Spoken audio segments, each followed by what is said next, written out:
Run it faster. The polls have opened in the Italian election, which could deliver the most far-right government in decades and a political comeback. Former PM Silvio Berlusconi's right-wing coalition, the anti-establishment Five Star Movement, and ruling Democratic Party have all predicted victory. After days of freezing cold, heavy snowfall and biting blizzards, a big thaw is now underway in parts of the UK. And with the rising temperatures comes the risk of flooding for millions of people. In sport, Arsenal manager Arsene Wenger's looking for his side to ease some of the pressure on him at Brighton in the Premier League. Live to Adam Lindsay. But they're trailing 2-1 at the moment. First half goals for Lewis Dunk and Glenn Murray putting the hosts in control before Pierre-Emerick Aubameyang got one back for them just before the break. In this second half, Arsenal have been in control. It's been more what you'd expect from this type of game. But at the moment, Brighton are keeping them out. Brighton 2, Arsenal 1. That's followed by a clash between leaders Manchester City and last season's winners Chelsea. Motherwell lead Hearts 1-0 in the first of today's Scottish Cup quarter-finals. That's the latest. I'm Tanya Snuggs. Hello. Hello. Are you still there? Ladies and gentlemen, I've got a very special guest on today's show. Now, you won't have heard of it just yet, but I'm very, very confident in a few years' time you'll be saying, didn't that lady come on Denise Southwith's show? Emily, do I say it Scialom? Is that how you say it? Well, that's closer than most. It's actually Shalom. Skilom. Shalom.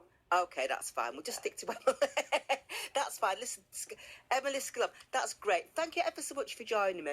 Now, when I tell you this lady is a novelist, a songsmith, a philanthropist and a poet, I don't know if an hour's going to be enough for her to tell me all about herself, because you seem to have so much going for you, Emily. I'm really excited about the future, actually, Denise. I'm on television for the second time tomorrow, and it's all going swimmingly. So, yeah, hopefully your prediction for the future is correct. And which television show are you going to be on? So I can. I'm going to be on That's Cambridge, which is going to film at Cambridge Waterstones tomorrow. Oh, that's wonderful. Now, I did look you up, and what I will say about you, you've led an interesting life. You were born in Hackney, the East End of London, but you were raised in Glastonbury. Now, would that be anything to do with your interest in music, growing up in an area that is synonymous with music? Very perceptive of you, yeah. I think it's in the water down there. And did you actually go to the festivals, or did you get sucked into all the atmosphere and see everything that was going on around you? It depends if we were dog sitting on us. I went to the festival for the first time when I was 2 years old, but sometimes we'd sit it out and look after about 10 dogs, actually. Oh, so you made a bit of a living being in Glastonbury. That's wonderful. And then you studied music at Liverpool. Now, was that the Paul McCartney School, or was it a separate university? It wasn't. It was the University of Liverpool, which actually has the only popular music department in the entire country. Well, that's surprising, because you think music would be something, a form of art, that it would have more than a few colleges. Well, we studied it like that, about how little respect it gets as an art form.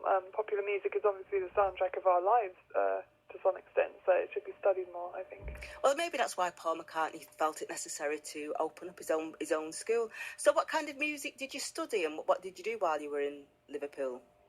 Well, the theory was that classical music was at one time a popular form of music, so the mutations of pop music throughout time, including classical music, folk music, blues, jazz, all this kind of thing. We studied the transition of music through time and also its impact on culture and the individual. And did you play any instruments? Did you learn any instruments, or was it just more technical rather than? It is quite technical. However, there seems to be some kind of a link between the people who joined that course, in that they all played their own musical instruments. So I play guitar and I sing. I met singers there, drummers, bass players, everything. And did you get carried away with the Beatles things? Did you do the tours, go around to the houses and Penny Lane and all these strawberry fields? Yeah, I did. I absolutely love the Beatles. I think they're the best things since sliced bread. Yeah, they are. So you did the Beatles things. And did you go to the Cavern and all that? Did you go to the Cavern and places like that? Yeah, very romantic places. Yeah, it is, and it's not very far, is it? I've done a lot of it up now. Ringo's house and Paul's house and I spent hours looking for John's house when I was there. The Aunt Mimi's house, where he was brought up by Aunt Minnie. Yeah, with the plaque outside. That's right, blue plaque. So what did you get out of that? How did you come out of it a better person? What did you achieve? Did you get a degree, or what was the achievement that you got from going to Liverpool? How awkward would this be if I didn't finish my degree? I finished my degree. I got a 2-1, and then I formed bands in Cambridge. Which led to my starting to write novels, actually, because I found songwriting a bit confining at that point in time, but I was so well practiced in writing lyrics lyrics and poems, but I was able to make that transition from poetry and songwriting to novel writing eventually. And what's jumping out at me is that to juxtapose the two cities, Liverpool, which is very working class, and Cambridge, which is very, I won't say it's wealthy, but it's very, obviously because of the university, it's got a very educational feel to it when you think of Cambridge. Mm-hmm. Yeah, it's quite elite here in some ways. But that Sid Barrett, as I think, is the one person that whose name jumps out because I think Sid Barrett lived in Cambridge towards the end of his life. At least he lived in Cambridge. And how do you feel living in two very polar societies has affected your perception of life? Do you think you've seen I don't mean this in officers, but a very working class background like Liverpool to a very middle class educational? Do you think you gained anything by being exposed to two very polar? Well, it's a bit like being in a tornado, to be honest, because a lot of people are really determined to emphasise their point of view, and they all seem to have different points of view. I found it really difficult to be at peace with people in both cities because they all have this judgment about if you're from Cambridge, you're kind of snotty and this kind of thing, which I'm not. And if you're from Liverpool or, say, Glastonbury, then you're a hippie or you're kind of working class, which I am to some degree, but it's not something to look down upon. But I think we've all got bits and pieces that we can interchange, can't we? We can all be a bit of this, a bit of that. We don't have to be a static personality.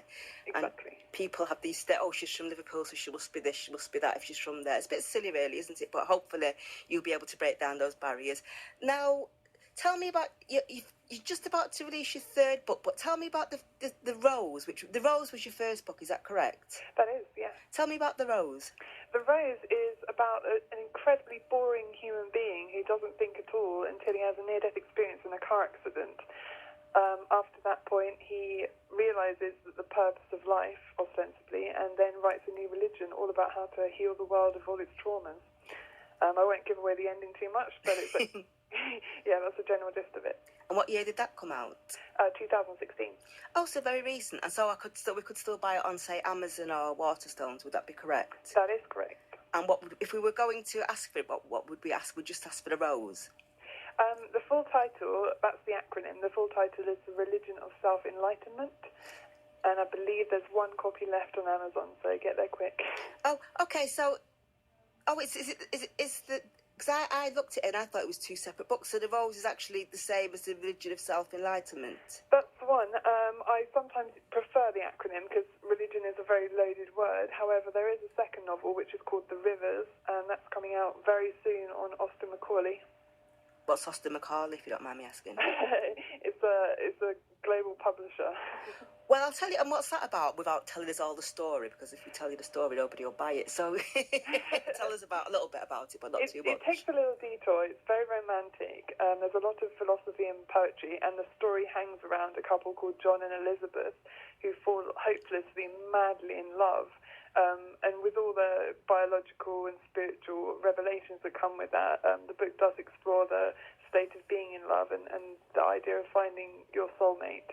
However, juxtaposed with that and all around that couple who are experiencing true love are the kind of the plethora of experiences that you can have outside of true love, be it heartbreak or some of the dark aspects of sexuality and life in general. And there is also a lot of poetry interspersed. It's quite left-wing, and it's very much a save the world kind of book. There are a few rants in there about how to heal the world.